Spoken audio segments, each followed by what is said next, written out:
കൽപ്പാത്തിയിലേക്ക് തന്നെയാണ് നമ്മൾ പോകുന്നത്. രഥം അല്പം അനങ്ങി തുടങ്ങിയതായി കാണുന്നു. ദേവരഥ സംഗമം ഇനി വളരെ കുറച്ച് സമയമാണ് അവശേഷിക്കുന്നത്. അക്ഷയും അഭിലാഷ് മോഹനും ചേരുന്നുണ്ട്. അക്ഷയ, ഈ ഇന്നലെയൊക്കെ നമ്മൾ രഥം വലിക്കുമ്പോൾ കേട്ടത് വെട്രുവേൽ മുരുകനക്ക് ഹരഹരോ ഹര എന്നാണ്. ഇപ്പം ഈ 6 രഥങ്ങൾക്കും പ്രത്യേകമായ ഇത്തരം വിളികളുണ്ടോ? എങ്ങനെയാണ് ഭക്തർ ഓരോ രഥത്തെയും ഇതിൻ്റെ ഈ ഘോഷയാത്രയുടെ അല്ലെങ്കിൽ മനോഹരമായ കാഴ്ചയുടെ ഭാഗമാക്കുന്നത്? തീർച്ചയായിട്ടും ദിവിഷ, വെട്രുവേൽ മുരുകനക്ക് ഹര ഹരോ ഹര അത് തന്നെയാണ് എല്ലായിടത്തും കേൾക്കുന്നത്. മറ്റ് ഈ സ്വാഭാവികമായിട്ടും നമുക്ക് ഒരുപാട് ശിവനായിട്ടും ഗണപതിക്കായിട്ടും ഒക്കെ ഉണ്ടാകുന്ന നാമജപങ്ങൾ, അതാണ് അവർ ആവർത്തിച്ചുകൊണ്ടേ വിളിക്കുന്നത്. എന്തായാലും രഥങ്ങൾ അവിടുന്ന് പതിയെ ഉരുണ്ടു തുടങ്ങിയിട്ടുണ്ട്. രഥങ്ങൾ ഉരുണ്ടു തുടങ്ങുകയാണ്. സംഗമത്തിലേക്കുള്ള ആ നിമിഷങ്ങൾ അടുത്തടുത്ത് വരികയാണ്. കൽപ്പാത്തിക്കാരെ സംബന്ധിച്ചത് ഇത് ഒരു വർഷത്തിന്റെ കാത്തിരിപ്പാണ്. ഈ അവസാനത്തെ 3 ദിവസമാണ് രഥങ്ങൾ ഉയരുക.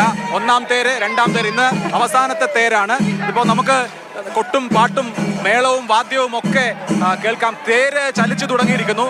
എനിക്ക് തോന്നുന്നു അവിടെ കാണാമെന്ന് തോന്നുന്നു. തേര് വലിച്ചു തുടങ്ങുകയാണ്. തേര് ഉരുണ്ട് തുടങ്ങുകയാണ്. കൽപ്പാത്തി രഥോത്സവം അതിന്റെ സമ്മോഹനമായ മുഹൂർത്തങ്ങളിലേക്ക്.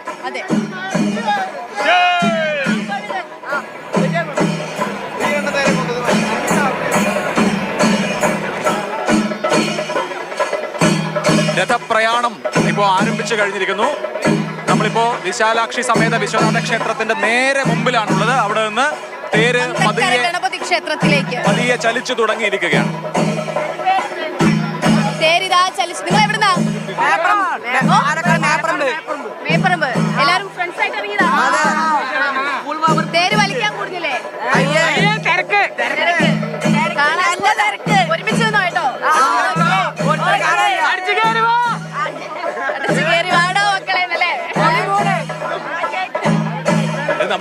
എന്തായാലും രഥപ്രയാണം ആരംഭിച്ചിരിക്കുകയാണ്. ഇനി 6 രഥങ്ങൾ സംഗമിക്കാൻ പോകുന്ന കാഴ്ച കൂടിയാണ് നമ്മൾ ഇനി കാണാൻ പോകുന്നത്.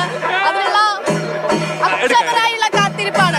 വർഷങ്ങളായുള്ള കാത്തിരിപ്പാണ് ജനങ്ങളെ സംബന്ധിച്ച്. ജനങ്ങൾക്കിത് അവരുടെ ആഘോഷത്തിന്റെ, കൂടിച്ചേരലിന്റെ, ഒത്തുചേരലിന്റെ ഒക്കെ നിമിഷവുമാണ്. തേര് കാണാനായി പല ജില്ലകളിൽ നിന്ന്, സംസ്ഥാനത്തിന്റെ വിവിധ ഭാഗങ്ങളിൽ നിന്ന് വന്ന ആളുകളുണ്ട്. ഇവരൊക്കെ വലിയ വലിയ ആഘോഷത്തിലാണ്. ഇനി എങ്ങനെയാ ഇപ്പൊ രഥങ്ങൾ ഉരുണ്ടു തുടങ്ങിയല്ലേ? എങ്ങനെയാണ് എല്ലാ രഥങ്ങളും ഇവിടെ സംഗമിക്കും. മന്ദക്കര ഗണപതി, അതുപോലെ ചാത്തപുര ഗണപതി. ഈ തേരേതാ മുമ്പിലുള്ള മന്ദക്കര ഗണപതിയല്ലേ? ഇത് ചാത്തപുരത്തിന് വരെയാണ്. അതുപോലെ ലക്ഷ്മി നാരായണ പെരുമാളുണ്ട്. ഇപ്പുറത്ത് മന്ദക്കര, നമ്മുടെ കിഴക്ക് ഭാഗത്ത് ചാത്തപുരം വരുന്നുണ്ട്. അതിന്റെ ബാക്കില് വിശാലാക്ഷി സമേത വിശ്വനാഥ സ്വാമി ക്ഷേത്രത്തിന്റെ ഏറ്റവും വലിയ തേര്. ചാത്തപുരത്തുള്ള തേരാണ്. ചാത്തപുരം ഗണപതി, ഇത് മന്ദക്കര ഗണപതി. അതവിടെ ഉണ്ട്. എല്ലാം കൂടി ഇങ്ങോട്ട് വരും. അതുവരെ വരും. ഈ വലിയ തേര് ലാസ്റ്റ് വരിക. ആ വലിയ തേര് ലാസ്റ്റ് എല്ലാം ഒന്നിച്ച് വരും. എല്ലാം ഒന്നിച്ചെന്ന് ഇവിടെയുള്ള കുറെ ചേച്ചിമാരൊക്കെ അവരോടൊന്ന് സംസാരിക്കാം. കുറച്ചുകൂടി ക്ലാരിറ്റിയിൽ നമുക്ക് കിട്ടും. ഈ വരുന്ന തേര്, ഇപ്പൊ വരുന്ന തേരേടാ കൽപ്പാത്തി ചാത്തപുരത്ത്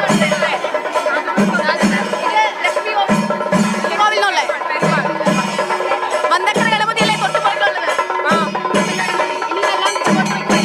ഇതിപ്പോ നേരെ മന്ദക്കര അമ്പലത്തിൽ പോകും. അവിടെ നിന്ന് യൂട്ടേൺ എടുക്കും. അത് കഴിഞ്ഞ് തിരിച്ചു വരുന്ന സമയമാകുമ്പോഴേക്കും ഈ മന്ദക്കര ഗണപതി നടുവിലെത്തും. അവിടെ എത്തിക്കഴിഞ്ഞ് ഈ പഴയ കൽപ്പാത്തി ക്രോസ് ചെയ്ത് വരും. അത് കാണാനാണ് ശരിക്കും എല്ലാവരും ഓടിയെത്തുക. ആ സമയത്ത് എല്ലാവരും അങ്ങോട്ടും ഇങ്ങോട്ടും പഴയറൊക്കെ നടത്തും. പഴം കൊണ്ട് ഏറ് നടത്തും. അതൊക്കെ കാണാനാണ് രസം. ഈ ഓവർടേക്ക് ചെയ്യില്ലേ നമ്മള്, അതുപോലെ ആവേശത്തിന്റെ അതിമനോഹരമായ ഭക്തിയുടെ കാഴ്ചകളൊക്കെയാണ് നമ്മൾ കൽപ്പാത്തി അഗ്രഹാര വീതിയിൽ കാണാനിരിക്കുന്നത്. വേഗത്തിൽ തന്നെ നമുക്ക് ദേവരഥ സംഗമത്തിലേക്ക് വരാം. അതിനു മുൻപ് കൽപ്പാത്തി രഥോത്സവത്തിന് ആശംസ നേരുകയാണ് ലാൻഡ്ലിംഗ് ബിൽഡേഴ്സ് ഡയറക്ടർ സാഗർ. വലിയ രസമുള്ള അനുഭവമാണ് കൽപ്പാത്തി തേര്. തേരിൽ പങ്കെടുക്കാൻ വന്ന എല്ലാവർക്കും ലാൻഡ്ലിംഗിന്റെ പേരിൽ സാഗർ ആശംസ അറിയിച്ചു. ആൾക്കാരൊക്കെ നിറയെ വന്നിട്ടുണ്ട്. പിന്നെ പാലക്കാടിൻ്റെ ഏറ്റവും വലിയൊരു ഉത്സവമാണ് കൽപ്പാത്തി രഥോത്സവം. പല ഭാഗത്തു നിന്നുള്ള ജനങ്ങളൊക്കെ ഇവിടെ വരും, ഇത് കാണും. പിന്നെ ഈ തേര് വലിക്കുന്നതോടെ പാപങ്ങൾ പോകുന്നൊക്കെയാണ് അതിൻ്റെ ഒരു വിശ്വാസം. പിന്നെ ലാൻഡ്ലിങ്സിൻ്റെ വക എല്ലാവിധ കൽപ്പാത്തി രഥോത്സവ ആശംസ.